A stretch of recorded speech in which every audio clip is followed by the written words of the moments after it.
Hello and welcome to the next episode of the Left Wave Transmission podcast. We're here with our awesome lineup. It's episode 5. My name is Louise. I run a channel called Matriarchetype. Let's hear from my lovely guests. I want to do a quick intro, just as always. So, Bonnie, do you want to go first? Hi, Sylvan. We'll have a very interesting conversation today, for sure, with me. So look forward to that. Towards that, you take it away, Bridget. Oh yeah, sorry, I was just checking if this thing is working. If people can see my, okay, no, it's live. It's live. It's fine. It's fine. No panic. No panic. Hi, I'm Bridget Empire. I'm a left YouTube idiot, and I say idiot because I am sick today because it's a heat wave, and I decided I could go for my usual 3-hour walk in the afternoon, and it turns out that I'm white. I mean, who knew? So I can't handle all that sun. So yeah, I'm gonna be partially quiet this time. I'm going to try at least to rest my voice a little bit, but I should be fine. I mean, I'm too ADHD to not say things anyway. Yeah, she, her pronouns. What else have I forgotten? Anyway, doesn't matter. Take it away. All right. Yes. Hi. I'm Finn, aka Swolesome. Pronouns are he, him, and yeah, I'm sitting in an air-conditioned bunkie because I too am white. And also, Bridget, if I may, maybe don't blame yourself for the climate change. I know you still made the decision to go for a walk, but let's put the onus on the people that actually belongs to. If everyone's okay with it, I might just quickly do some shout outs. So we are all, as the name suggests, leftists. We're most of us are. I mean, I think we're all like organizers, activists, involved in various things on the ground. In addition to the work that we do here on YouTube. So I wanted to take a moment to shout out just a couple of campaigns from people that I'm in touch with, and encourage people to take some action. So the first is my friend Maysara, Maysara Al-Ashal in Gaza, who has been working with his family there to try and raise money just to survive. They have been, I mean, anyone who's been paying attention to the news, anyone who's been paying attention to what's being done to Palestine by Israel knows exactly what's going on there.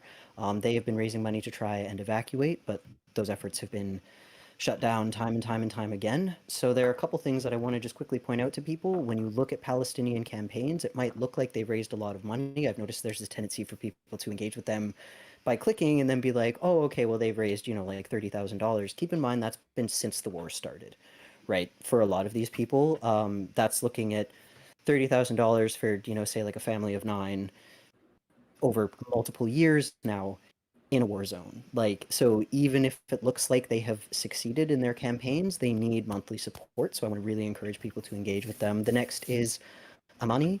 She is a mother in Gaza who is working to raise money for to care for her children. She urgently needs $600 by July 20th and $1,000 for her son Mohammed's tutoring as well. Really trying to get that together. And so she's looking into evacuation paths. So if you're listening and you're someone who cannot donate, but you are familiar with evacuating people out of war zones, we will include her campaign and information to reach out to her. And then the last is Sophie, who is a trans woman in the Goram refugee camp in South Sudan. So she is the mother of a found family there. She has basically taken a whole bunch of other queer people under her wing. She has been put through absolute hell, and she's still taking care of other people there. So Sophie is an absolutely wonderful person. She's a total sweetheart. We speak regularly, and I really like to encourage people to support her because Gaza has been falling out of the news cycle, and Sudan barely made it in the first place. And both these places, people are surviving genocide and all kinds of atrocities. So anything you can do, even if it's just reaching out to people, don't underestimate the power of connecting through messages if you are unable to give financially. That is my spiel. Thank you very much for listening. And whether it's $5, $10, or $100, or even more if you can afford it, please give if you can. Thank you. Well said. Yeah, drop the links. I'll put them on the channel uploads as well, and also this. And there's also Project Sorsor as well with our wonderful Ahmed Sorsor. I know he does great work as well, like on the ground. Oh, good causes. Well, do you want to kick off, Soul Bunny, with the 4th of July stuff? The kind of Yeah, totally. antidote to all of the great causes that Um, Finn was talking about. Why do we need them? Talk about your country. well, I'll say this: I don't care for fireworks, but Fourth of July is a very unnecessary, especially in this country, unnecessary holiday. 250 years of freedom for who? White men, cis white men, of course, for cis white men, and I just feel like people like I never really celebrated Fourth of July because it's like when we there's a difference like when black and brown people we use it to have a barbecue and we'll pop fireworks, but like we're not doing it to be patriotic.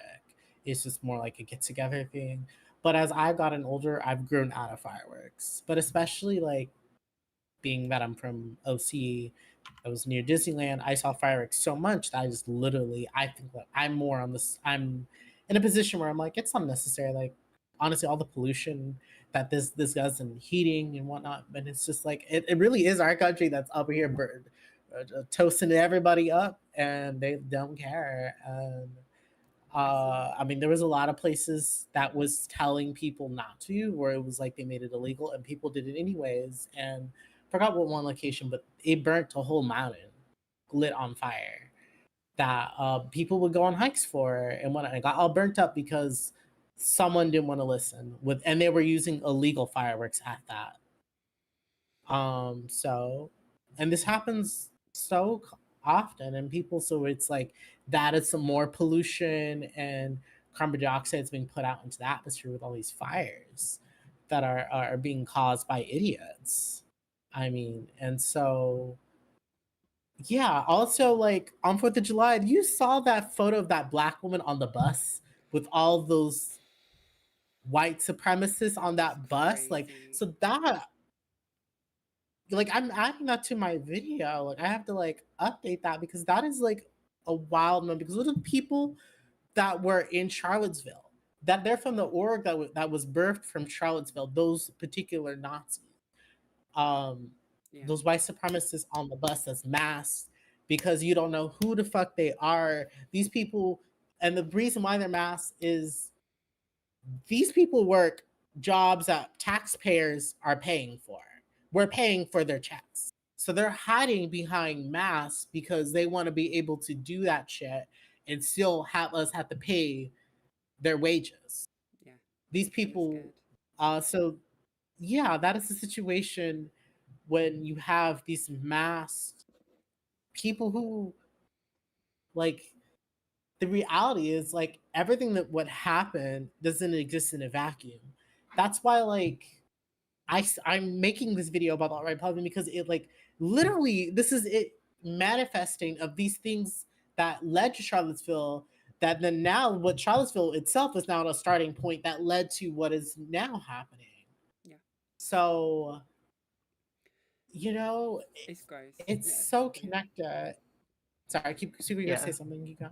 No, just agreeing. It completely is gross. That photo, I think, is people are saying, you know, it's going to go down in the history books to kind of really frame this time period and the horrible feeling. I mean, these cowards on a public transport that cover their faces. If you really want to hold to those beliefs, then show the world.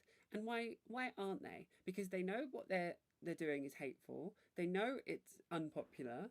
And they know that, like you say, they couldn't go about their daily lives working in banks and tax paying and I mean, their daily lives. the dark part is that a lot of these now have been hired by the FBI under Trump, which is a whole other thing. Like Oh, Patriot God. Front, a section, militia that was officially disbanded, apparently, not so much anymore, just integrated.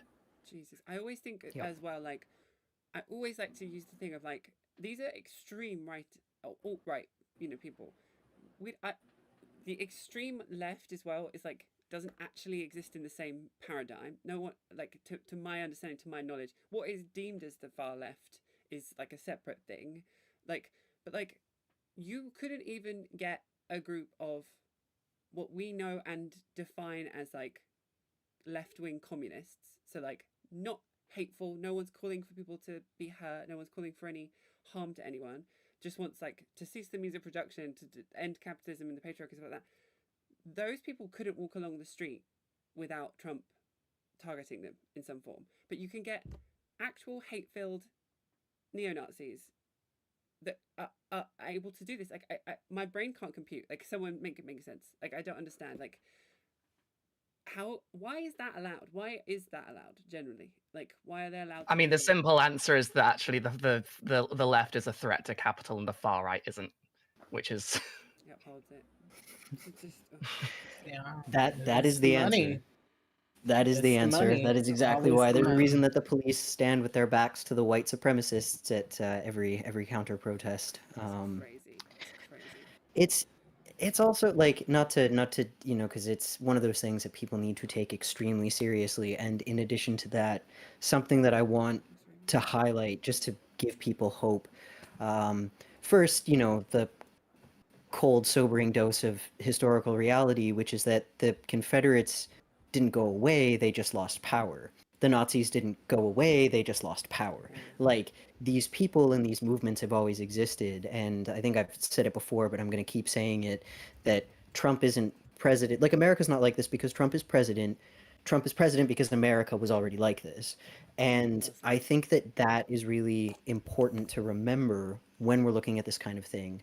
But something that I want to really highlight is the fact that they're wearing masks, to me, signals something that a lot of people who are witnessing this kind of hatred tend to forget. And it's a piece that they rely on, fascists rely on, to sort of intimidate us into silence and inaction, which is that they are ashamed in some capacity. They are aware that their beliefs are out of line with what the vast majority of humanity actually practices. Because if most people agreed with them, the world would already be, we'd have destroyed ourselves already. The world would be fucked. We wouldn't see the level of diversity, the level of compassion that we do see.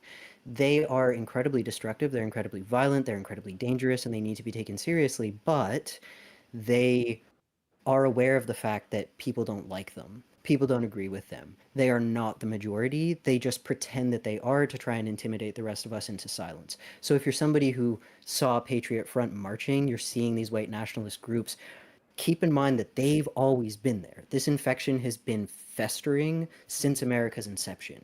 But now they're getting rooted out and they're covering their faces because they're afraid of you. So use that. Use that fear. Use that knowledge.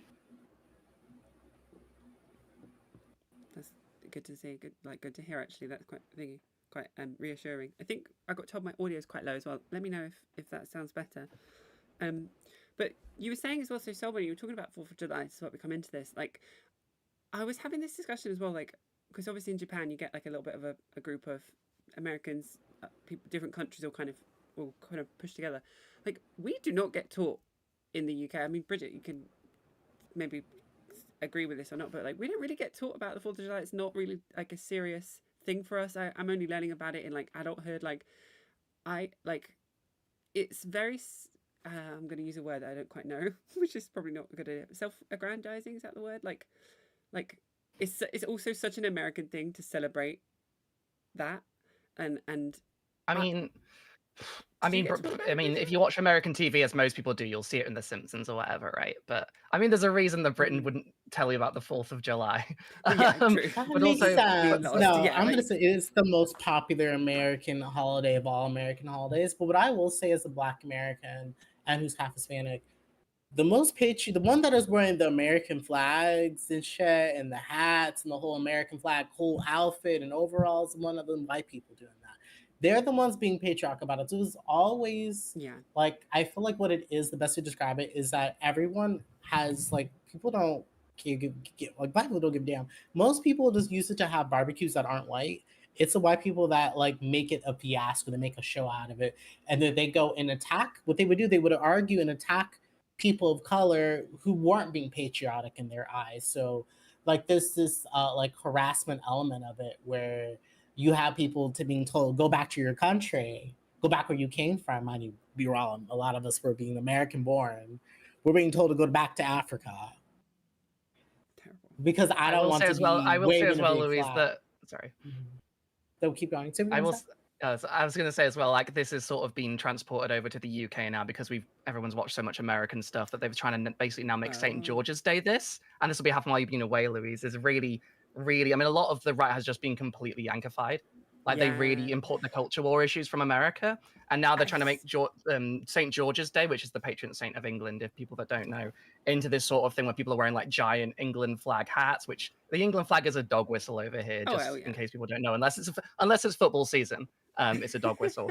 And they're going around like questioning like brown people all over the place. It's become like a big thing. Like there's a lot of recent, like a lot of racist harassment in the streets of the UK that's just been allowed by our current government. So sorry, keep going. And I just want to add, like, I agree. I've seen that through here, like the Americanization of the UK far right, especially when you see like Israel coming into it, like the Tommy Robinson like support for Israel stuff. I'm like, where is that from? I'm sorry, like we do not get taught about the same things in the US in the UK like education system. Like any like outright support for a country like Israel has to be like manufactured in a certain way. Like there's historically a lot more ties and stuff like that, and I understand that, but like I mean, I can answer this question because the EDL was like its former organization. What turned into the EDL was an organization funded by like an Israeli like benefactor. So like this is legitimately it's been part of the funding source for the EDL is Israeli in origin. But we didn't learn about it like in popular culture. Maybe it's just that I was a kid in the UK and I'm an adult now. Like I don't know. Maybe everyone else has the same thing, but I don't know. Maybe. Well, one thing I will say though is that it sounds like there's an easy word to describe everything you guys are witnessing. Y'all got a bunch of people who are LARPers. They're LARPing as American culture war is. That's all it is LARPing. Yeah.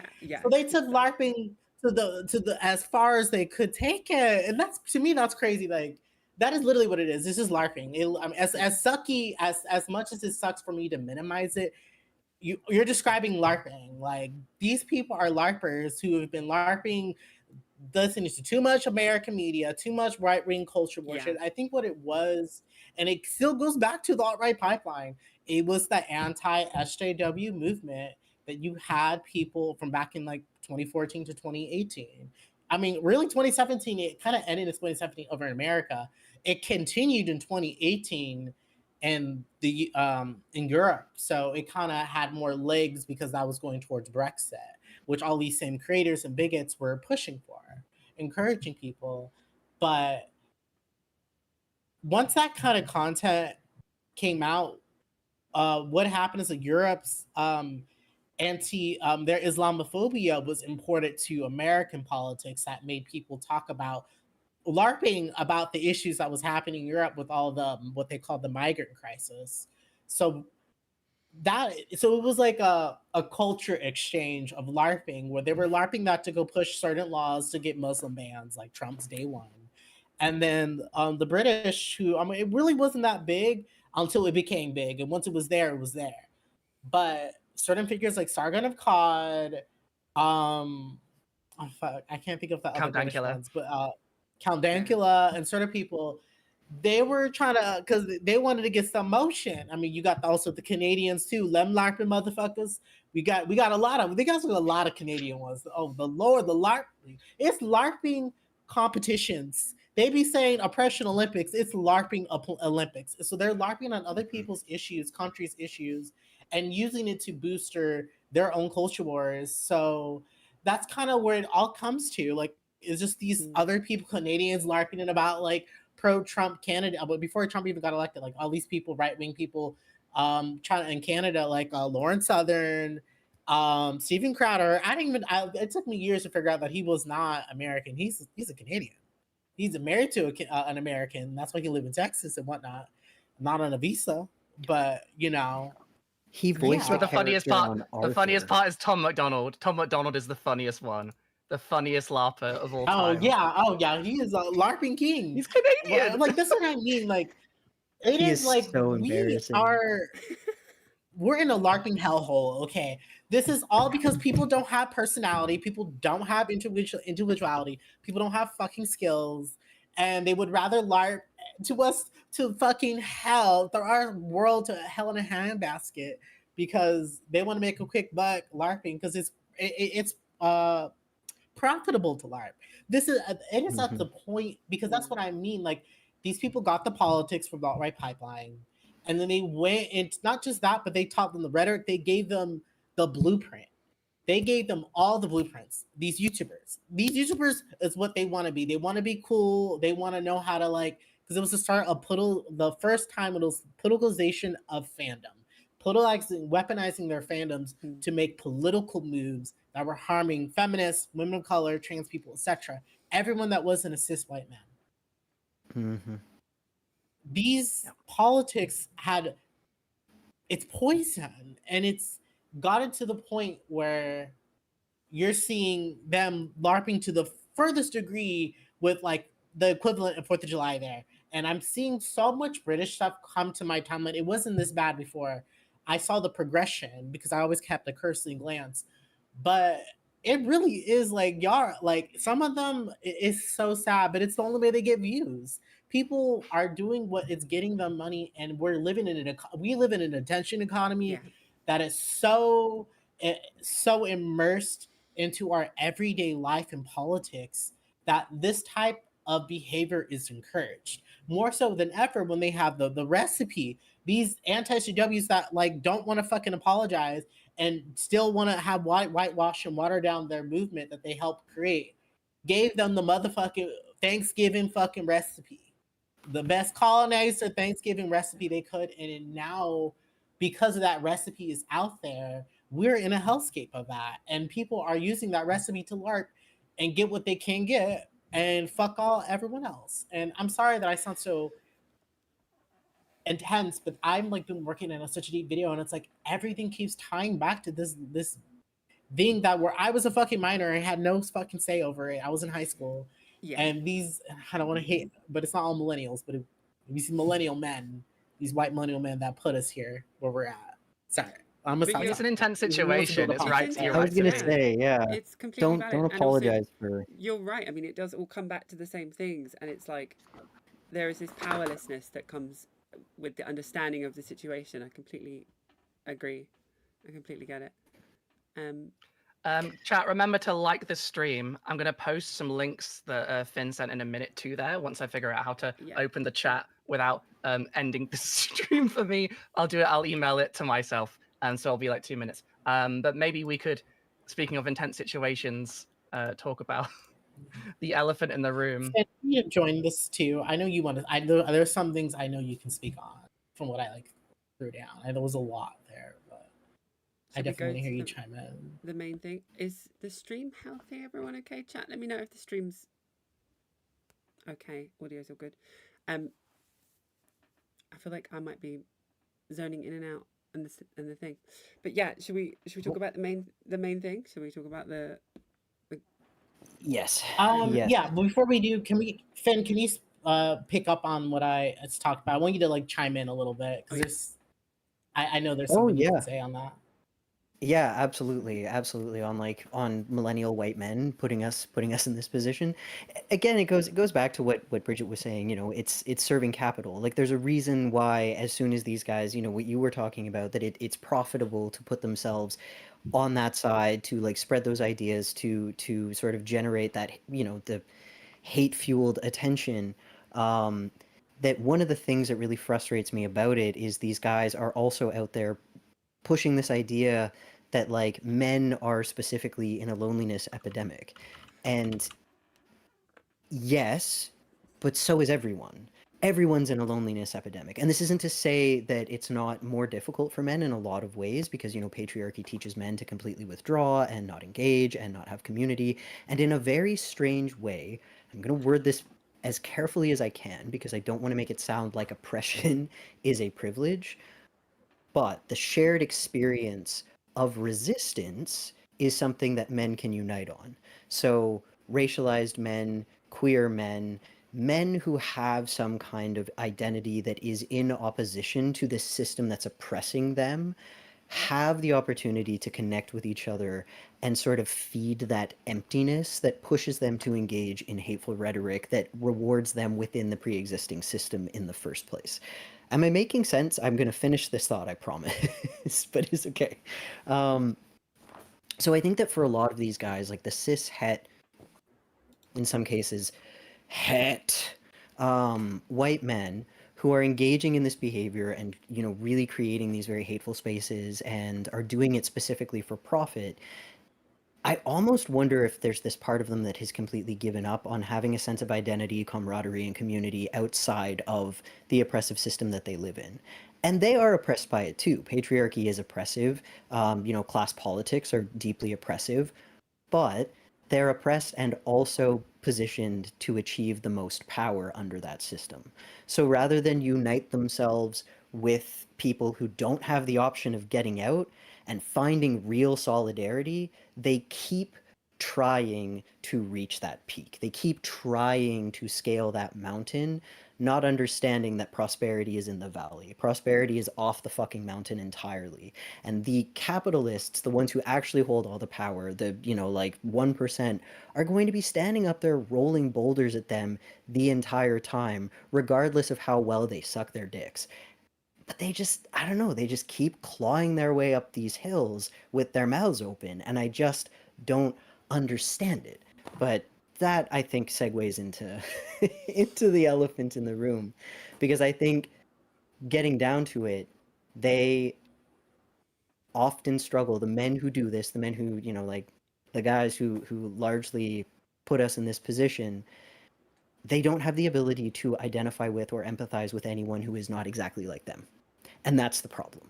That's the problem, right? And I think that more of these men need to look at why. Why is that? Why can't you form solidarity with people who are not exactly like you? Why do you need a Graham Platner to care about this kind of politics? Why him? Anyway. Yeah, no, good. Something that reminded me of that, I just want to bounce off as well.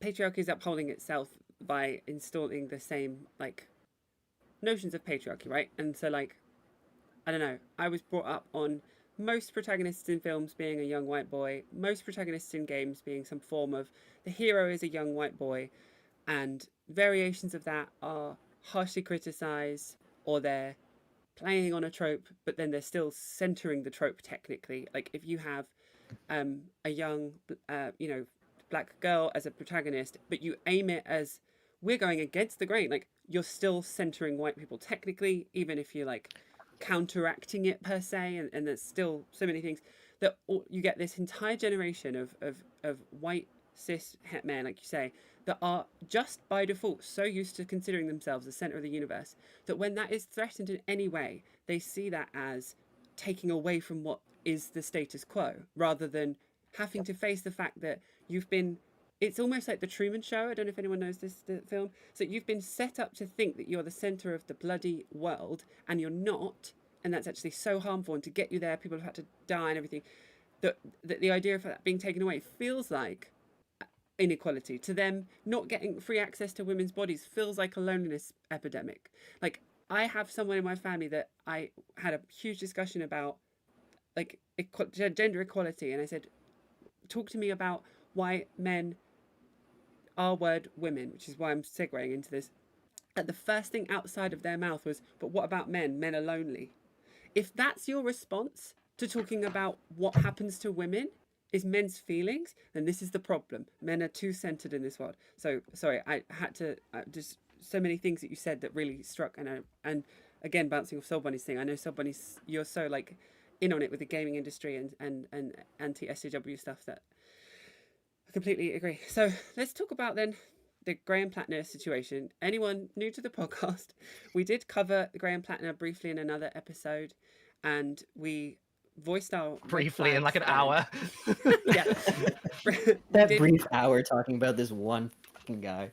We did voice our concerns there, and at that time there was this kind of illusion on the left of it was a discussion of are you for him or are you against him? And I just want to open up and say I read the article if you don't know what we're going to go in about, I don't know how much detail we're going to go into, but I'm going to hedge it just for now. You guys go into as much detail as you want. I read the article, grimacing with every line, like flashbacks, traumatic, like, you know, I won't even get into that. Horrible, disgusting. And what the only thing I will say off the bat, because I'm sure we're going to get into the more details of that, is that I've seen so many people that were pro Graham Platner say things like, well, I don't want to hear about, you know, people that were critical about him. I don't want to be told, I told you so. It's not the time for that discussion. And I'm saying, when the fuck is it the time for that discussion then? Like, I would say I woke up to Emma Vigeland's, like, reel on Instagram of her just addressing it, saying sorry, and being like, we ignored some red flags, like, we'll discuss this.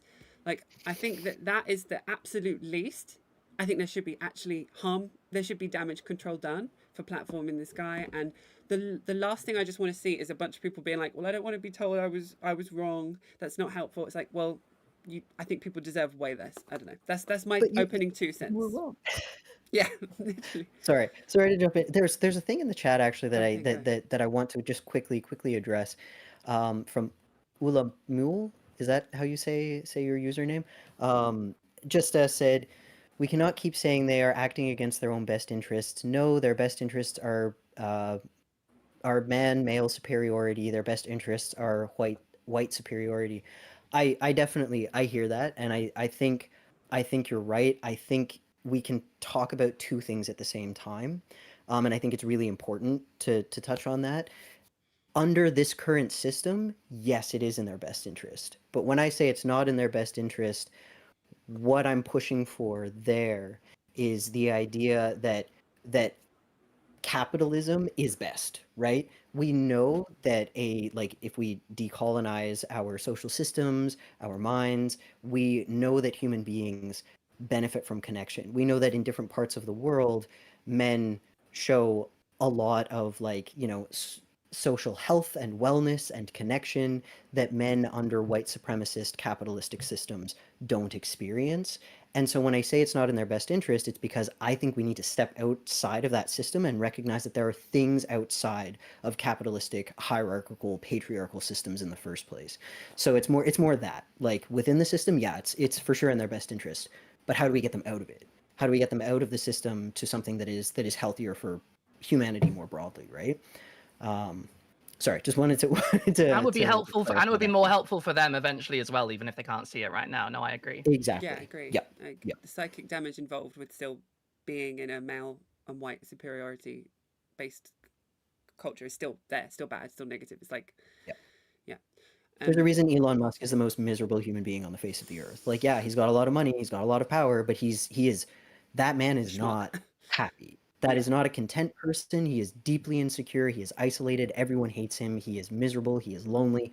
He's pathetic. He is really just sad. He's a very sad figure. It would make more sense if the rumors are true that he does have a botched surgery. I won't say, but that we can see a dissatisfied, region in your body. He had a surgery and it got botched, and that, and I'd imagine that had just forever put in a way maybe disabled him in some aspects, and I just feel like he's been more evil since then, since that surgery went wrong, and now he's been on the impregnating women, and we don't know how he's doing it now, but he's doing it somehow. Crazy. But yeah, with money, that makes so much sense. I was doing it's it like with someone. I'm making a joke, sorry, but it's also, it could be really real. That might actually be the source of, like, this person has all this money, whatnot, but they got a botch private area, so now they can't they don't have that satisfaction of sex that they used to, or I don't know what it is, but the man is taking it out on all of us. Also, there's the aspect of which he desperately also wants to be really funny, and he's just terminally unfunny, right? Yeah, he wants to be appealing to other people. He wants to be satisfying to other people in multiple ways that he can't be. And when I talk about, like, these guys, what they're craving, that's what they want. They want to mean something to other people, and they think that the best way to do that is to win at hierarchical white supremacist capitalism. That's not how you mean things to other people. That's not what is going to enrich your, for lack of a better description, your spirit. Like, that's not what is going to make you a whole ass human being that other people care about. And I say this, I'm a trans man. I am 5'6". I don't have a lot of money. I'm a very happy, connected person. Like, I, am missing a lot of the hallmarks of what, like, what cis men typically, well, white cis men assume is desired as a man. I'm a very happy guy. I'm a very well connected person. I live a very satisfying life. I'm very content. I'm very comfortable in my life. And I'm comfortable in spite of all of these traits that I'm lacking that would make me this, like, superior male specimen, because I don't care about achieving all of those things. Like, I don't want those things. Those things are made up and silly. Like, they don't matter to me. The trap that you're in is that shit matters to you, and you can decide that it doesn't, but you have to, again, connect with other people. And to segue back into the Platner situation, I think that there's a lot here as to why these guys only get politically motivated when they see a guy like Platner, when they see this gruff, veteran former mercenary who he's an oysterman, he's blue collar, he's big and buff, he's all of these things that they desperately want to be. Like, I lost Is my it train power of thought. fantasy No, projection? I think you're right. Yes, Daddy. yes. But it's the They centering want a of, daddy. of They men want in to be all a of it, though. daddy. Like, I completely agree. I was going to just springboard off what you just said. Like, it's the centering of men in all of this, though, and powerful strength considered to be muscle strength, not emotional strength. All of these things that are male centric and male focused, and like even just to like tie the loop with Elon Musk. Like, if you center phallus and if you center production and having children and like owning and a legacy, then like, yeah, you're going to be devastated when things don't work. And like, that's it's like their own fault, if you know what I'm saying. Like you were saying about what is actually happiness, because if you focus on the creation of happiness based on all of these patriarchal stereotypes, then like that's just one form of happiness. You could argue, is Andrew Tate happy? Do you know what I mean? Like, but then you see all of the incels that are like, I just want a woman I can own and I can treat, I can look after it because it's too dumb to be a human, and why won't women love me? And then you see on the left all of these happily married, like have families, fulfilled emotionally, like if that, but like I think I remember FT Signify saying something that's like, if that's not clicking, if people don't see that and realize that like they're thinking the wrong thing, then they're the shithead. Like if you hate women enough to become an incel, the ideology of you getting to that point is not entirely your fault. Like, you still had to be a bit of a shithead to get to that way of thinking originally. Like, I'm really paraphrasing his words terribly, but like but so and this is, and Graham Platner is the literal latest beacon of this. Like, you have this guy that the red flags were there. People were actively in this group psychosis of ignoring any criticism, valid criticism. People then feel like they can't give the criticism because they don't want to get kind of taken away from the group. And so then certain things get swept under the rug. And then also, this is like I'm saying, the counteractive of when this comes out now is that, like, when are we going to have those discussions then? But abhorrent. And like, I know this is a really non-helpful statement and it's not exactly opening a discussion, but I just have to get this feeling out I have of like, why are all these things happen? Why are all these men R-wording people? Why is that just some random subset of culture that we live in? It's mind-boggling. Like, I'm still not over the 65 million views to that R-word website where people were uploading videos about doing that to their partners. Like, that keeps me awake at night. That is like traumatizing. That is just a thing in society, and it's not talked about in the same way. People don't want to cover that news. That is just commonplace. Like the story of the French lady and her husband and that group of people doing those things to her that's nightmare fuel. And then you have the entire right wing that are saying like, see, the left can't get a serious candidate, he's so bad. And then they're not looking at their own president. Like none of it makes sense to me. I generally can't make sense of it. I know that is not even a very helpful thing. I'm just, when you're taught to view women as commodities, even just subconsciously by society, people start to buy into it, right? yeah. It's one thing I power. want to say about this case, when I read about the details, it disgusts me to my core. Like, this man broke into this woman's home, and she like doesn't. I can imagine just like me casually telling her, like, I don't feel like hanging today. I'll be left alone. And that guy come over, walk into my house, and go, and like I freak out and run to my room, and then hey, I'm just I can't say the details, but like we all read the report. I stopped at the point where it gets to the detail. We know what happened, so just to kind of like that kind of, and to like also do the stealthing thing and just go. Oh no, they didn't stealth. Sorry, they're known for stealthing, and that's a word for when someone has a condom on and they go and slip it off and go and like make it seem like it fills his aim. But there's the aspect that he used no protection and like left on purpose. Yeah. DNA in her. That's the only way I can say that's the PG. So it's just like seeing how there was so many people that were just like saying, oh well, this person's Republican, so it doesn't matter. It doesn't matter what happens to a woman. Like, it's just like when you're an intersectional leftist, I don't want to see what Republican women are going through as much as I don't agree with their lifestyle and the people they marry and date. That doesn't mean I'm going to sit here like I don't care if their body's being taken advantage of and they're going through extreme distress. If a Republican woman came to me and told me exactly what Graham Patler did to her, I'm not going, oh, well, she probably wants to fuck that bitch. But a lot of people move that way. And that is so inhumane. Yeah. That is not the way how a human responds to things. And I saw people saying, well, if there's like a third person, like, why aren't they coming out?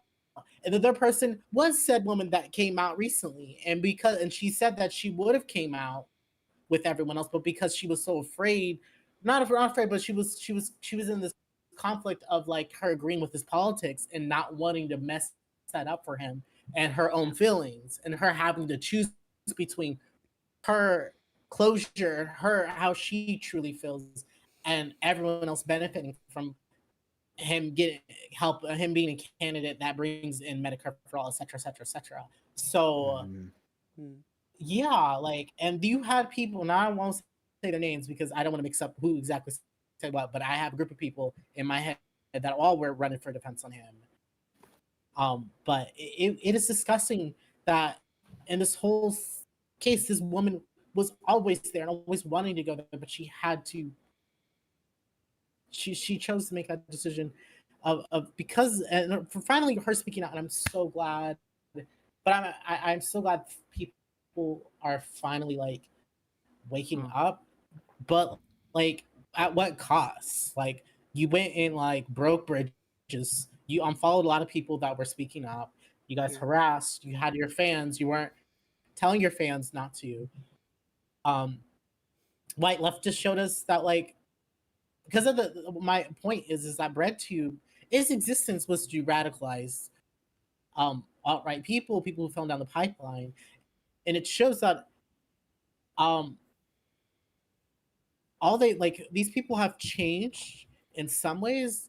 Like I guess they fixed certain problems, but the core thing is they're just left-wing chuds.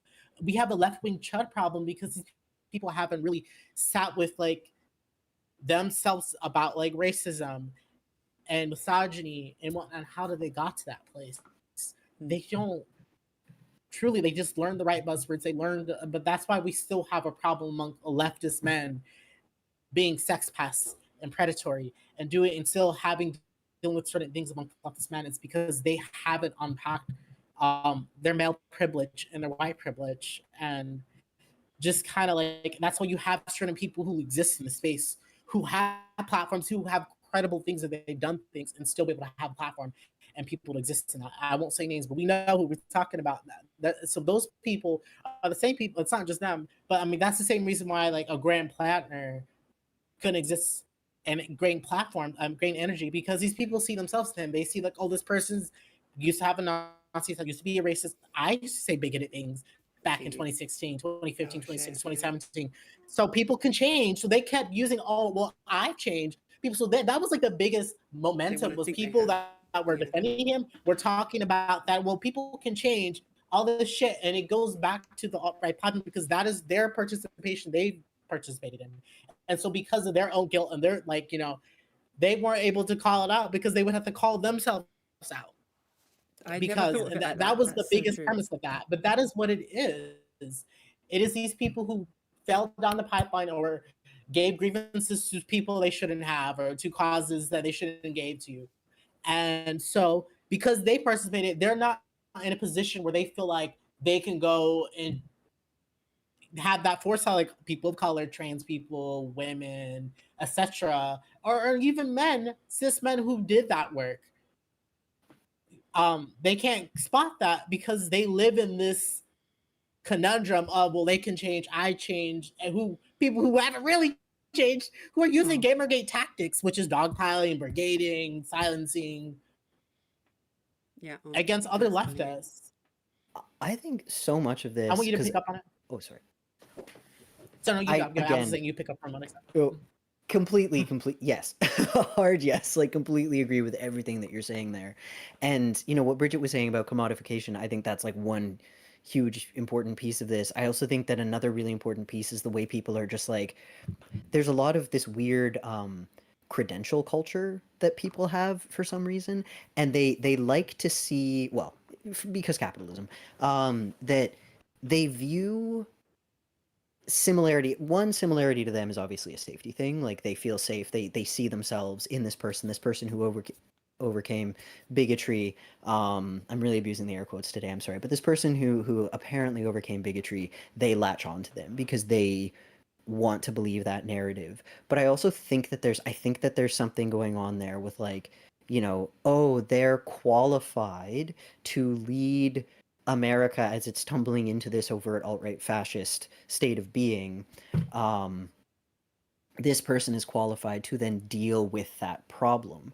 And what makes me want to scream, and I'm going to use a little anecdote here. I was speaking with someone a while ago who was talking about having some complicated, a white man who is a good person and good at listening, but was having complicated feelings about a woman who got a promotion in, I think, a naval position over a more experienced male officer who was also up for the promotion, and was like, I don't know how I feel about that. Like, was she more qualified? Like, she didn't have as much work experience, blah, blah, blah. And I was like, okay, consider she has the work experience of a woman's labor for her entire life. What is that if not a credential in changing a broken system, right? Is that remembering that the people, for every single person that you see overcoming bigotry that is taught to us by the oppressive systems that we live in, the people who never experience that bigotry aren't less understanding. They're literally more qualified. They're more qualified because they were never pulled into it in the first place. They're more qualified because they always had an outside perspective. That's like not hiring a plumber because they don't live in your house personally. Like, that's silly. It's not a good analogy. You get what I mean, right? Like, you look to outside expertise all the time. Why not on social issues? Why not on social issues? And if it's okay, I want to pull up that quote and I was going to say, don't forget the quote. Encourage people to read this article by Toby Buckle. It came out back in December. It's called "The Americans Who Saw All This Coming But Were Ignored and Maligned." Call them the Cassandras, the people, mostly not white and male, who smelled the fascism all over Trump from Jump Street. Why were they alarmists, and how did anti-alarmism become cool? And there's a specific quote from this article. Please, if we can link the article itself. I really encourage people to read it. It's a very, very good read. But there's this quote specifically that I want to highlight. The first thing to say about fascism's Cassandras, Cassandra being a reference to the Greek myth, is that they're usually women. Not all women are Cassandras, most aren't, but most Cassandras are women. My sense is that Black Americans of either gender are likelier than whites to be Cassandras, and trans and non-binary people are heavily overrepresented within this group. So I want to pass this quote to everyone here to discuss, because I think I really need the people who are backing guys like Platner and then doubling down and getting upset with the rest of us for calling them out to engage with this reality that we're not doing it because we hate you. We're doing it because we know stuff you don't know, because we see stuff you don't see. And it's very frustrating when all of this comes to light, as it always fucking does. And then we get blamed for it like we are the reason Platner turned out to be an actual... I'm sorry to make you censor it, turned out to be a rapist, right? Like, Sounds that's like not white on us. fragility. I think that's what we're dealing with Yeah. is white fragility. They haven't, like, it's them not being able to be humble enough to admit they were wrong or say sorry, because they deserve a sorry as well. And that's the problem, is that these are already people that it's probably pulling teeth to get an apology from in their own personal life with the interpersonal people they are around or with. So the reality, like, that's what I mean. Like, when I say this space, like, there's a large segment of these people that exist here because the bread tube was created to de-radicalize these said people. But as you see, there's a lot of them who haven't done the full work, and that's why they have such a loud presence, and they're all within so many audiences. They're not just on, I'll just call them the debate bro side. No, it surpasses that. That's just one example of it.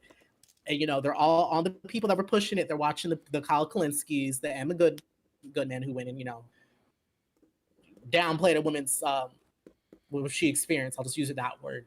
We know what we're Emma Vigilant about. Yeah, Emma Vigilant. Yeah, Sorry, I'm sorry. Emma Vigilant. I really appreciate how I think it's a human. Sam Cedar. It's not the humanist. Yeah, Sam Cedar. The way with the video he came out talking about it. Sorry, do you mean the Rational National or the Humanist Report? Not Rational, Sam Cedar. No, the Humanist Report. Yeah, Humanist Report had a really good video talking about how they were always signs, and like not just that, but like he was very forthcoming about like, hey, like when you're like you're wrong, and it's also just like there was all these leading signs that just he said how I appreciate how he said this, because he's basically speaking to his peers. Like, it's like how bad this looks on us for our within the left, to the people of color and our community, and one. Yeah. Like, basically, all y'all have egg on your face, and now you just messed up and made us look real fucking bad to people of color, trans folks, other people, women who were calling us out, and y'all were giving them lashings, and now we're in a state where we're more disconnected than ever as a left, and we all have ideas and we all have beliefs, but this situation right now, we've been calling this type of stuff, especially amongst, I just call it the intersectional left YouTube. We've been calling this type of behavior and whatnot, and we've been getting shit for it. And because that wasn't nipped in the butt, the things we've been warning for years, that behavior has shattered so much solidarity and made people look so idiotic. And now people are putting people's judgment, they're questioning people's judgment now. People's judgment are put into question now. People that were up here acting big and tough, only to like everything. Like, and to me, I'm seeing the discourse goes as far as it's okay if it was people of color and brown people being, but when it's a white woman, now when it's honestly like true, and it sucks. I don't want to have to go to the point, but it's like, why is it that one famous meme, like, you could excuse racism, but you can't, it's one of those situations, literally, like the Nazi tattoo, everything. I can excuse racism, but I draw the line at said what this. And it's, I mean, this gets back to like, to that. This gets back to what I brought up. Yeah, this is what I get brought up the last time, right? Is that we should all have like red lines, right? And it's fucking ridiculous that it took this, even though this is horrific and it should be a red line, and I'm glad at least people choose.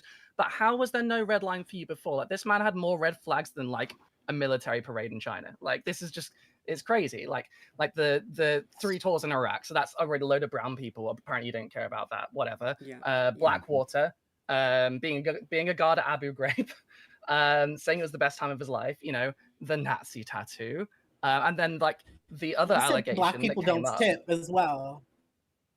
He said black people don't tip. You know, on a Reddit comment. Yeah. So I want to know what else do black people don't do. I want to know. And you want to take a change? Please tell me at that time what else did you think black people did and didn't do, and tell me how the fuck did you change? What did you do? And they didn't do nothing. Yeah, and if a candidate if he didn't look like him, like they would not have accepted that many fucking red flags. You know, they would not have walked straight past them every single time. 100%. Yeah.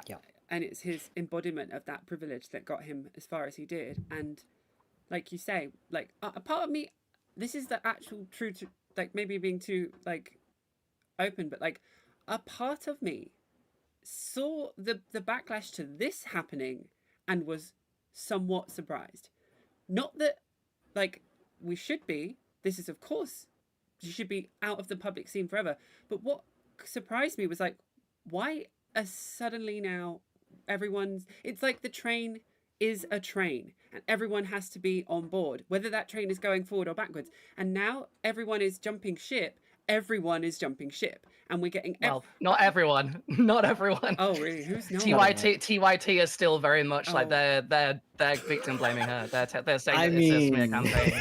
Fuck. Are we surprised? But it's TYT, you know, we should expect it from that. Like, I'm just don't like they and Ryan Grimm. They don't count. But like, okay, fine, maybe I'm wrong then. But see, the how easy it is to just say, hey, I'm wrong. I was wrong. Incorrect in the information I had. It's really not hard. Yes. Like, and like that, there were so many points I'm like nodding and just silently agreeing. But like, yes, like being able to say you're wrong is a skill that we should be taught before we learn Pythagoras' theorem in maths. For God's sake, like, what? Like, it is. I actually get people in my comments in my YouTube videos saying you should be more steadfast in what you say. Like, you shouldn't always like second guess yourself. And I'm like, maybe we actually should. Say we're wrong way more. And it goes back to exactly what Sobran you were just saying earlier about the attention economy and about, as content creators, we get your attention, and by doing that we have to sound confident, like we know what we're doing. And anyone in the public sphere, any influencer, any person in politics and stuff, has to sound like they are 100% correct, so that you can put your faith in them, believe them, that you're not misplacing it. Kayfabe. The kayfabe, exactly. Because you're a brand and not a person. Exactly. And what that does is to lead into people two things. The people doing it have to just do a TYT, just never back down, we're never wrong, oh my God. And then the people watching it are led into this false sense of security that they can just completely put their trust into this one person. And that is just fundamentally, as a thing, not okay. What really gets me, and I just wanted to add this before the conversation moves on, is they must have known about this and they kept it secret. That to me is the most disqualifying thing about modern day politics, that I understand people are between a rock and a hard place. It's the Zionist or it's the rapist. What a horrible situation that we're in. And it's like, maybe that's because we should be taking it past the election cycle. Maybe we should be rioting in the streets. I don't know if I'm allowed to call for that on YouTube, whatever. But like, we should be protesting peacefully in the legally. streets. These are not the view of everyone on this podcast. The view of the Left Wave Transmission podcast. No, we should have a right to protest our grievances. But like, they must have known. He must have had that conversation with someone and said, well, there is some other stuff that I should probably tell you about, gang, my little PR team, in case that comes out. I actually know what went down. I just watched a video about it. Let me quickly just explain it real quick. Yeah. Basically, they hired, so the whatever the organization that got him, they hired a firm and got a couple things. They got things back, but they didn't get everything back. But there were certain things that the person that was the interviewer was asking him, like, did this and this come out? What particular things that we're seeing now that came out did y'all see? And he basically said, like, and I'm paraphrasing, he's like, yeah, we saw some things were like that had come back. I was like, that's not a problem. We'll get over past that. I don't think that's enough to stop his campaign. That is exactly, and that was a white man. This is the same person that filmed John Fetterman. This same org, because they're Bernie Bros. When we call them Bernie Bros, these are ex-Bernie Bros that created an org to go find their candidates, and there's a pattern of them going after only strong looking white men. The only one that wasn't that was Mondani, but Mondani fits a type of image and look of a man of color that's palatable. He's the Zendaya of Indians. Let's be real. He's a Zendaya of Indians. He got the right look. He got the daddy look. Girls want to sit on his face. Everything. I mean, real. There's a lot of things when he came out that I saw the TikToks. The people thirst for him. Reaction online for a mayor that don't even the city they've probably never been to. But that's the point. Like, they are going out of their way to find men who have a particular look and are willing to look past certain things. Because they haven't done that breakdown. Like, these aren't people who are Bernie or bust, but these were misogynistic Bernie guys that made Bernie lose, like, back in 2016, because they weren't intersectional. These are the same people who dismissed Black Lives Matter and said that they were taking over Bernie's rally and disrespected him, and people that participated in that discourse back in 2016, on that February of 2016 protests, that to them 2 Black Lives Matter women that got up on the stage and took over the last 15 minutes. And because of that, Bernie would updated his campaign messaging and like platform to include police brutality. Prior to that, they did not have that. That's what I mean. Like, Bernie is a white man. Like, it took them 2 Black women taking over for him to include that, and they don't realize that they were helping his movement. But at every step of the way, they ignore Black people. He thought he could win a primary without the Black vote. They thought they can go and rather go get rural voters. Tried it twice, 2016, 2020, and got the same fucking result where they went for Trump, because they would rather do that and go the extra mile than go do what the liberals are doing, which is registering new voters like Stacey Abrams. That's like a big, it's like, she's like, she's a corporate Democrat, but I will give her that Black woman was getting on the fucking road and got over 300,000 people in her own district signed up as new registers to vote. 300,000 new registered people. On top of that, we're fighting the Republicans who are on registering people and having them get people to re-register. And they were doing things like really slick stuff. So like, they could have went and did that grassroots work, but instead it was white men hubris wanting this white man leading, because the problem is what we're seeing, they want white men to lead the fucking class. I think they know better. It keeps coming back to that. And because Bernie thought he knew better than Black people and trans people and whatnot, and their supporters thought they knew better, they pushed away Black voters, especially when he did that reparations. After that, did the reparations take, which was when he was asked. I remember this Black woman, it was at a college, she like, since what's your sense of reparations? Because I know you're really afraid to speak on it. You're afraid of that, and said that Black people deserve reparations. So what is your stance? And she said it very assertively. I love it. With the sass and all, as she fucking deserves. You can say that to your fucking potential elected leader. She doesn't have to tone police herself to say that. She wasn't cussing, so at least she wasn't cussing. She wasn't screaming. It was fine. And he went, it's like, what do you mean about reparations? What do you mean by reparations? Immediately, that's dropped the ball. With Black voters, they're very simple. They were very simple voters. If you sound goofy, we ain't voting for you. That's all it takes. If you say some goofy shit, you're already out the window. We don't say, the person ain't for it. And it's that simple. And so he's done enough. Like most Black people, takes one thing. Some take 2, but he's done more than enough goofy shit. And his fan base as well, his supporters, were being racist. I mean, these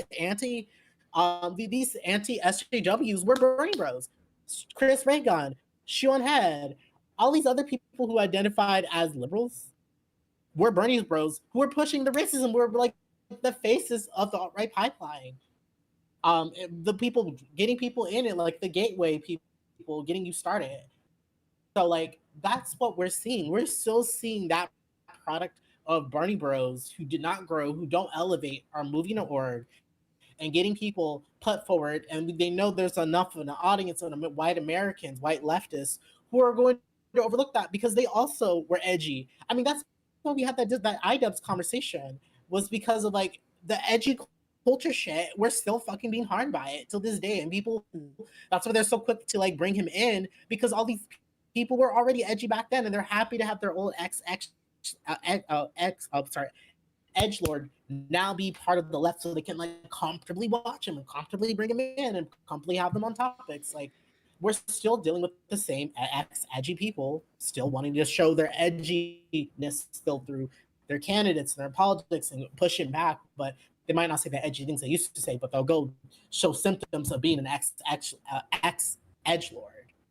Sorry, that was a tangent, but like hopefully that makes sense. No, it was no, good. it was good. Well, I and was there just gonna say like on the while we're on the topic of white men's blind spots, I want to address one of the criticisms that obviously will get to anyone that disabuses Platner for obvious reasons, what we should. And as once some of my chat said that they don't think people can change. I did address this now because I think this is one of these things that I think people assume people who are against him think that people can't change. And I don't think that's true. I don't agree with that. I think people can change, but you've got to actually do the work. You've got to actually do the reading, you know? If people think like you can become a left, you can change some of your positions, but you also need to unlearn a lot of that stuff that you've absorbed. And you need to continue working yourself because it's never done, right? Like you can read like Lenin or whatever, but you also, you know, you need to read like Hooks and Fanon and shit like that, and like Angela Davis. And like there's a lot of that going on that people don't feel like they need to, you know? They're like, well, I'm left enough now. I don't need to do the work. I've got all the right positions. No, you haven't unlearned it. You've got enough that you sort of understand the economic things, but like it ties into everything else, you know?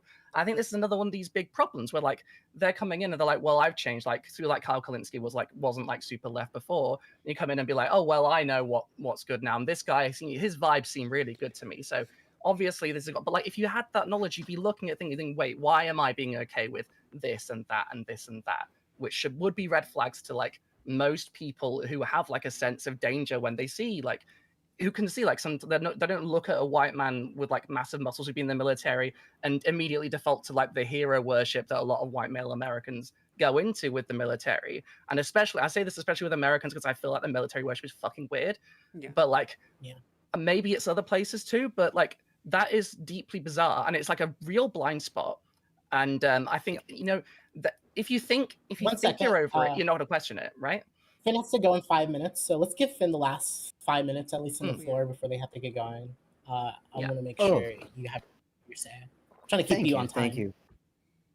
I mean, what you were both like on fire there, so I appreciate that. Sorry, Bridget, to jump in, but I wasn't. I was done anyway.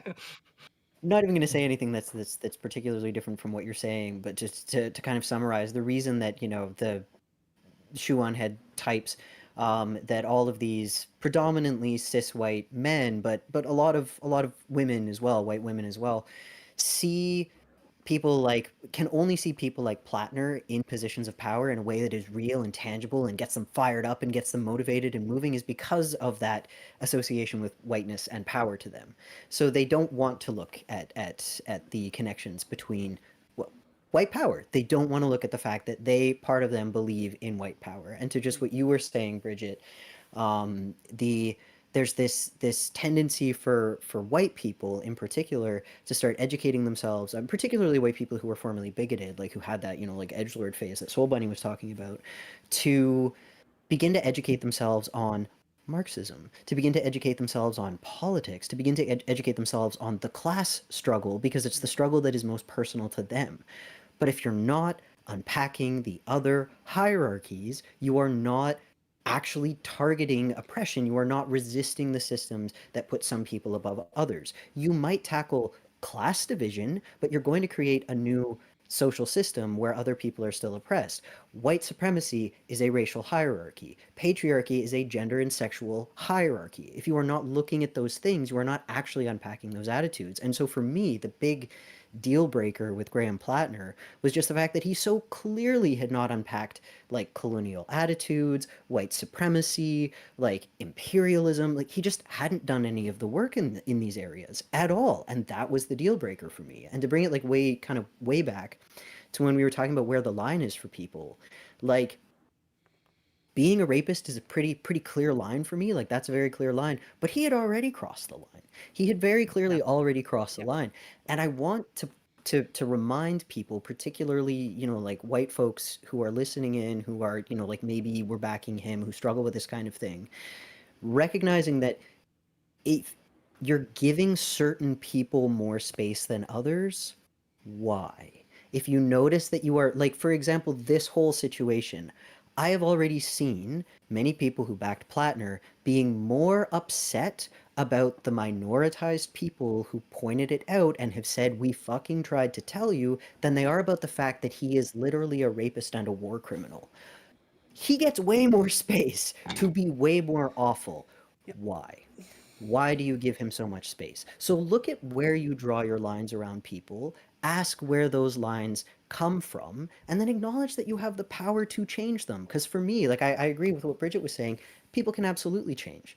My line for Platner, where like an area where I would be comfortable having him is if, say, I were part of or running a men's group that was about men recovering from trauma, especially trauma that was associated with hurting other people, and I saw him there. Hell yeah, brother. That's where you belong. Like that is a place where I will form a relationship with you, where we can build solidarity, where we can engage and change together. That's a place where that can definitely happen. The fucking Senate, not so much.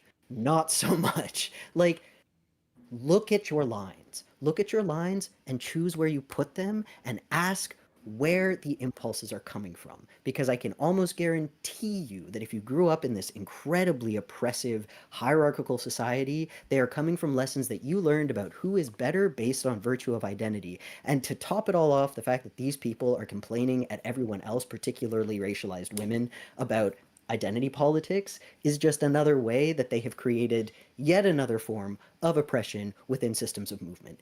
Systems of movement. Oh my God. Systems of resistance. Resistance movements. Let's go with that. So those are my 2 cents.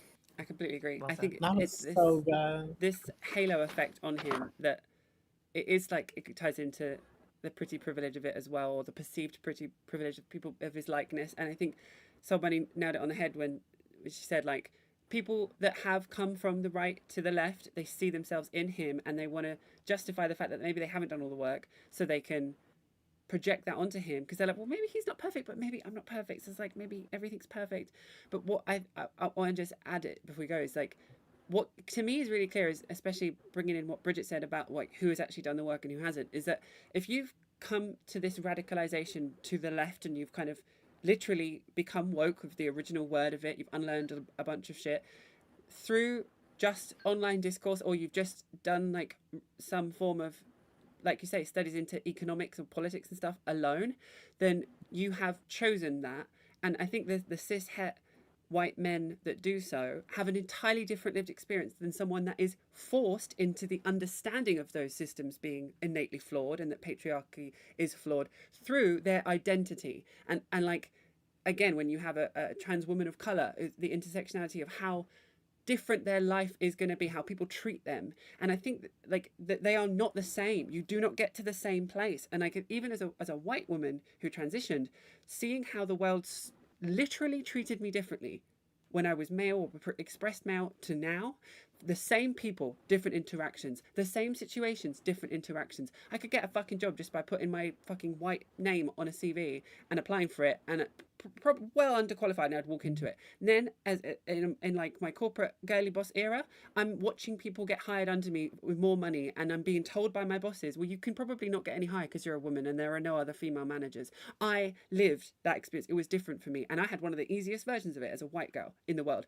So like, you do not walk in the same path, but even if you come to the same ending of being a leftist, a radical, whatever, you've learned some stuff, you do not see the world in the same way. You never will. Like, and so a lot of this cis white men that need to grapple with that, they can't, they won't, they never will, because they don't want to admit that they haven't got all of the information they need, because they're taught, like I was saying earlier, they're taught that they know everything, they're the smartest in the room, they could be any woman at chess. I could probably actually be that famous tennis player at tennis, like, just because she's a woman. Like, that's actually how they're taught, and they think they'll never ever understand the difference. And that's, I think, a huge issue here, is that like there's just this innate belief that they are okay, they've done all the work, like you both said, and like there are some things you can't read in a book. There are some lived experiences of society, of being ostracized, being a minority, that are quite hard to explain, especially if your eyes and ears are shut to it, like they often are. And I think that's a ripple of what we're seeing here. Like, that on the left at least there is you can see the difference. Like I think somebody said the intersectional online left is a great term for it. Like that there is a difference than the Carl Kalinskis of the world. I'm sorry, there is. I mean, people definitely watched like 2 ContraPoints videos and then decided that, then thought they learned everything they needed to learn, and that's just. I mean, I fall a bit victim to that. I will be honest. 1 second. I think Finny has to get going, so I'll let them I do have to You're hard bounce. out, aren't Yeah. you? Yeah. No, I'm sorry about my alarm going off in the background. It's reminding me. It's like, hey, get out the door. You know, send those links. But yeah, by the way, no, if you just haven't already. yes, I will. Yeah. What you were saying though, Louise, it's that thing where it's like, just reminding people who are in privileged positions that when it comes to marginalized people, what looks like bias is often expertise. And when it comes to people in positions of like social privilege, what looks like neutrality is often lack of awareness of one's social position. So just like don't confuse those things. Anyway, I'm gonna bounce because that alarm is making me want to crawl out of my skin. I love you all. Goodbye. Love you. Bye, Some bye, music bye. night, man. Sorry, I try to moderate. No, you've been keeping us on Great. track. I've been Very really good. appreciating I loved it. It's kind of like Yeah. a bit sexy. Yeah, I don't try to cut people off. Sorry. I have way too much ADHD to function without someone keeping me on track. Oh, I know. I've been managing ADHD. Actually, that's what was hell. I had to I know if I don't say something, I want to make sure Finn gets I make sure they get their moment. I knew they had to go. Yeah. So can you let them have their last 5 minutes? They had their well little done. tangent. It was good. It really was good. Yeah, it was good. I would definitely say I'm glad we're coming to all the same conclusions and building upon each other's hypothesis that we are having, because as all of us as women, trans women, I thought we've as people who've been online.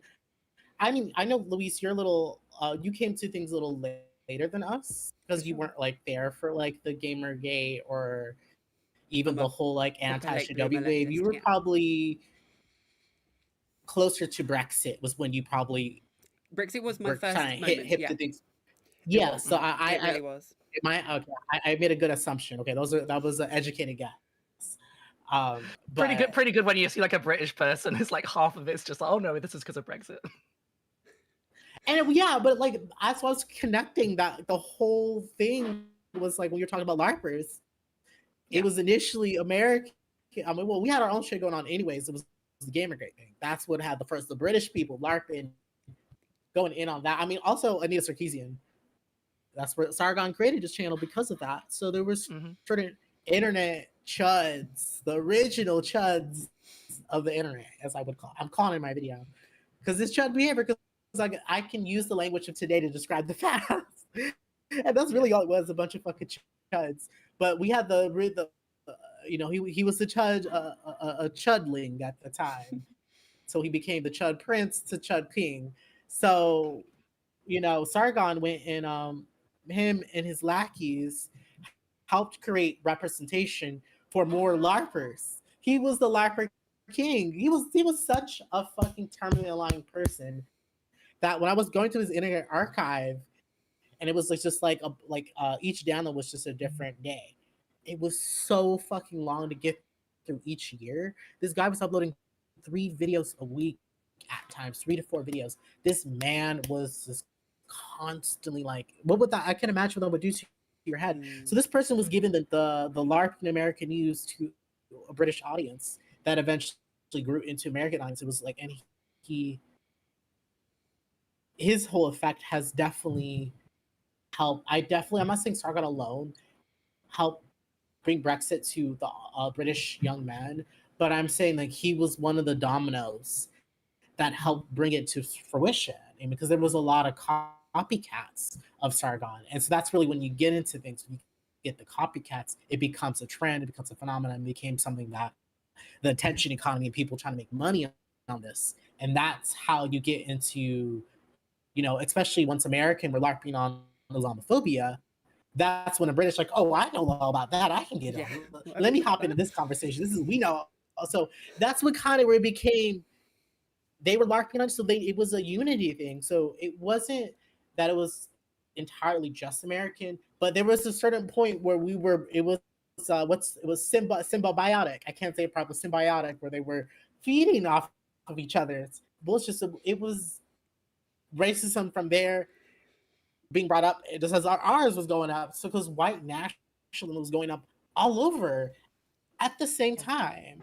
I mean, like I remember with the French one, they had that generation. What was the next generation or something? Generation Youth or something. It was. I remember. I forgot what it was called. It was Generation something. Was that Generation Europa or something? I can't remember. Yeah, something like that. Generation something. Yeah. But they were over there. They had their rights, their whole thing. Everyone was. I mean, you had Count Dankula. Wasn't he in Ireland and the UK as well? But like, he wasn't in Ireland bringing that. He got arrested Scottish. there. It was. Or Scottish, sorry. I'm Mhm. sorry. With the redheads, I be getting them mixed up. It was decided. But I'll be real. I had to hold myself accountable. But yeah. No, yeah, he was tried there. There was a building there. Italy, racism crazy. Now they know. Everyone knows how they are over there. But at the time, they were having their shift. So it was, I would say, like, Western chauvinism as a whole at the same time was being beamed to everyone's. I mean, even if you weren't engaged, that culture was being beamed throughout the whole, not just on the on the America side in Canada, but also Europe, and they just kind of were living that because of those chuds. And really, it is like millennial cis-het men. I mean, that the sad reality is, like, as much as the bigots of the power of the boomers and whatnot, it was the last nail that put the coffin. It was the millennial white men votes and their actions and what they're putting online and whatnot is what put us here. And like, I don't want to blame all millennials. No, it was millennial white men. I blame them for everything I'm going through right now. Because when it was their time to not drop the fucking ball, they went and dropped the ball for Republicans. Like, they weren't going to act Republican. Because of what? Political correctness. They're anti-political correctness. That's all it took. That was all the cheese. That's all the bait for the cheese to put us in this timeline was Trump was anti-political correctness. All these people were anti-political correctness. They're running campaigns in Europe. So that's all it took. That's all the cheese they needed was anti-political correctness. That's all it took for us to be put in this timeline. That's all the these are rats that can't help. Like, it was a trap, and they saw that big ass cheese, which is anti-political, and they just couldn't help but to get a bite. They could have helped themselves. They could, and now look at where we're at. Well, I mean, this is one of the things that really bothered. This is one of the things that really bothered me Brexit. about this, actually. Sorry, this is one of the things that really bothered me about the Platner thing, especially lately as well. Because one of the things, like when I was going back today, just through the comments from like Kalinsky or like not so much from Hassan, but from like Kalinsky and a couple of others, is they were sort of, and Hassan did do this a little bit as well, of like framing the anti-Platner stuff as sort of like, oh well, this is just like this is just being like, oh, a two online, like you're doing like identity policing, it's all identity politics and all this stuff. Like, no, that's not what this is about at all. And there's so much like cross-cultural, like you were saying, the Anglosphere, so much cross-cultural brainworms. It can really fucking dangerous, and it's been going on for a while right now. Like when I think of like you talking about like being politicized by Brexit, I was politicized obviously because I'm a little bit older than you two, a lot, by like the Iraq War, right? And you could definitely see like the Islamophobia really fed into each other from both sides of the Atlantic, and like cards on the table. I have one of my uncles is from Iraq, and I have cousins that are half Iraqi. So for me, that's fucking real, you know? When someone comes up to you at school and says, I'm fantasized about like going and shooting people in Iraq, I'm like, that's my fucking family. And it was like horrendous to watch like all these people that like, thought they're just normal people. And then they're talking like people who personally should die. And like, why? Because some guy from a completely different country drove a plane into a building. And it's just the level of reinforcement from this media environment is just insane. And I think it's right that we hold these people accountable. I think it's genuinely bananas that like people can dismiss our actions in the Iraq War so easily. Because I think for a lot of people, they see people in different countries as just sort of like NPCs, or like they can't picture them, or they're too far away to matter. No, these people fucking matter too. And if you are a leftist, you should be an internationalist, and you should care about what happens to people. It doesn't matter how far away they are. Again, that's something that's so missing. Again, it's another thing that's like you can tell. And like let me be clear. I'm not claiming to have read everything. I'm not claiming to be the you know, the bestie, the lefty. Like I am a baby leftist. I've always defined myself as such. I'm still learning every day, and I get to talk to these wonderful people like you, and I'm learning every day. A lot of like you said earlier, somebody, like that's why I love this podcast already. We throw ideas out there. We communicate, and I take so much from it. I generally walk back. I've learned what exceptionalism means. I'll just start a bloody key terms list of everything you guys have taught me. But what I can also still see is that there's this something that then is still lacking in other people that like haven't done that learning, is that egalitarian mindset of like, let's just start at the basis that every life is valid and equal, and then let's backtrack from there. And if you're okay with certain minorities and brown people dying over in other countries, why? That's a bit flawed, is it not? And like, I don't know. That's such a basic thing that we shouldn't have to be said, but that clearly is missing. And you know, it's a failing of our education systems. It's a failing of our media, and such like a wide scale thing that teaches that. But that is what is effectively taught, especially from, like, I can speak on upbringing in the UK. Like, you are taught that like white cultures are superior, that they are white people are generally smarter. You learn that through media and education. You learn history skewed in a way that frames everything that white people did as correct. It's messed up. It's so messed up, and like, you do have to unlearn it and unpack it. Unfortunately, if you're a baby of the empire, you have to unlearn that. And it's so clear that some people just haven't. They've unlearned maybe a fraction of it, some bit of that that's affected them. You know, it's the people that like, I don't always bring up my family, but it's kind of relevant because there's an illustration of this. But like, you know, people that are like, they have a trans friend or a trans member of their family, so they're okay with trans people, but they don't quite get on board with, like, you know, the other letters of the alphabet, or you know, like vice versa. Like, oh, I don't mind the gay people, but can the trans people stop it? You know, it's like, it's like only caring about things that affect you, because people still think that they're the center of the universe when we're nothing. We're nobodies. I wanted to build upon something Bridget said about like being called like, oh, identity politics, or like basically be written off of that. That is anti-SJW talking points. And they're pushing that. Like, that is that is literally what anti-SJWs embody, is that they were anti-identity politics. That was their whole platform. That's what united all anti-SJWs, is that their whole pursuit, they set themselves with their full chest that they're speaking out against identity politics, and that it's harmful, this identity politics, and they're trying, because they want to oppress men, and they want to oppress white men, and all the bullshit they were saying, they were writing off as identity politics. That, but again, like, what I mean about like, was created to de-radicalize people that watch that content, are still using anti-SJW talking points, because they haven't really broken up all of that era. They've only got, all they've done is become a leftist anti-SJW by replacing the politics. They have correct politics. They maybe worked on certain aspects of themselves that is better, but the full package ain't done. They ain't read the bell hooks. They haven't really sat with themselves with why they were vulnerable victims to that type of content. How were you able to fall down the pipeline than someone else? What in your life made it more where you were more susceptible than someone else? For me, I fell down the pipeline, and it was because I grew up as a suburban Black person. It was the only Black kid in the space, so it was easier to join them and get them off my back. And now look at me, oh, I'm a good one. I was a token. But that drained me. Being a token drained me, and that's what got me out of it, really. Out of anything, more than anything, I got token fatigue. That's really what it was. I got token fatigue to the left, and I just like found, and I had to like do that work, and that work took years.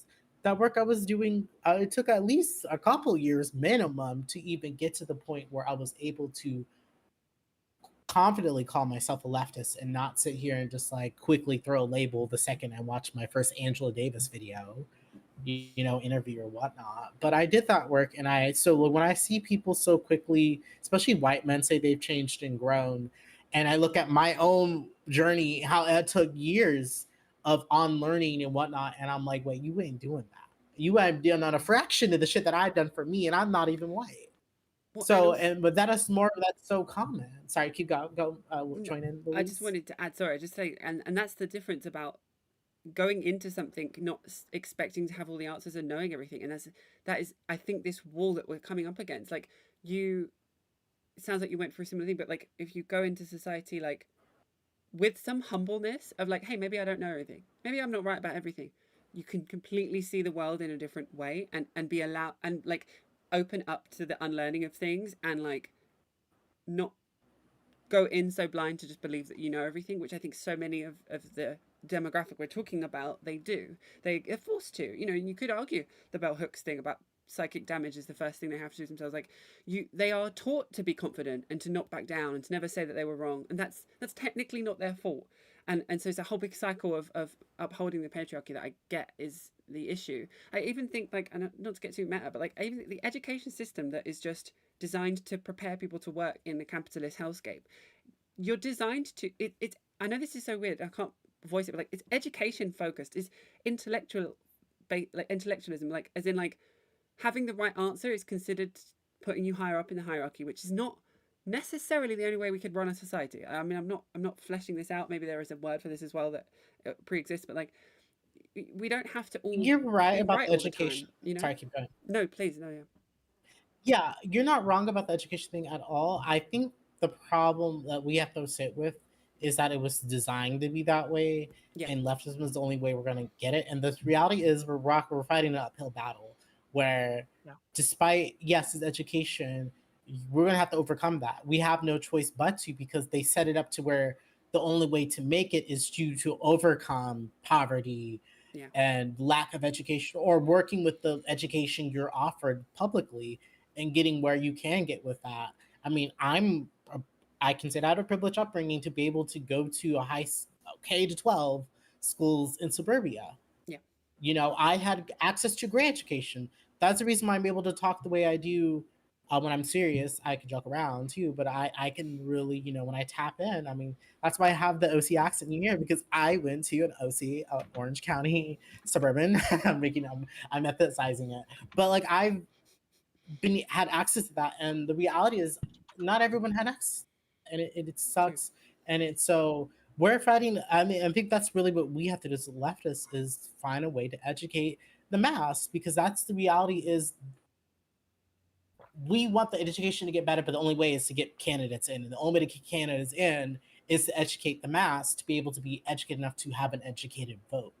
A non-educated vote is why we're where we're at. Most people are so uneducated, they don't vote at all because they're not educated.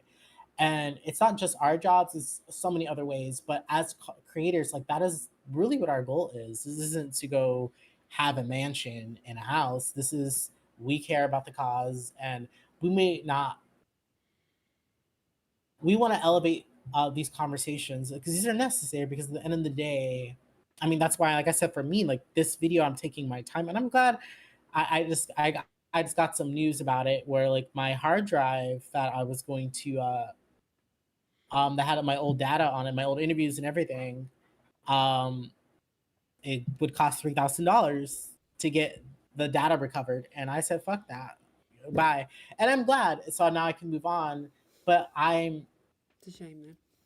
putting my foot forward in this video about this, and this alt-right pipeline, because I want it to be my, not just my magnum opus, but I want people to be able to learn. If I leave YouTube, I'm leaving them with something that's going to give them everything that I put my effort and my energy into, so I can leave knowing they know everything, all my research and study time, and I can connect into one or two videos that's going to get them to where I hopefully, with someone else, will pass them on to someone else and do that work. And so that's what my goal is right now, is to get that, because without people understanding that like everything is connected to the initial culture war that started from Gamergators and even from the year prior, um we're not gonna, like, people are fighting in the dark.